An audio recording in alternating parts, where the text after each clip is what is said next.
Si hubiéramos caminado ya en el proceso de la fusión, estaríamos en la depresión profunda en Extremadura.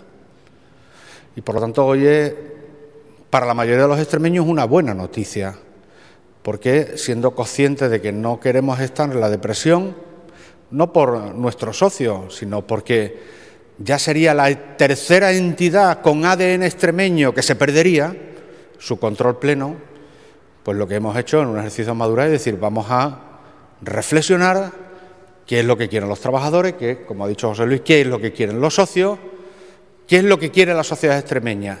Y hemos dado carácter reversible a los que los negativos, los agoreros, los de siempre, decían que era ya irreversible. Que, por cierto, ahora que parece que puede ser reversible, verán como ustedes, como van a comprobar en las próximas horas, como también lo critican. Porque aquí en Extremadura se critica una cosa y la contraria, por los de siempre. Pero eso es lo mejor para todas las partes.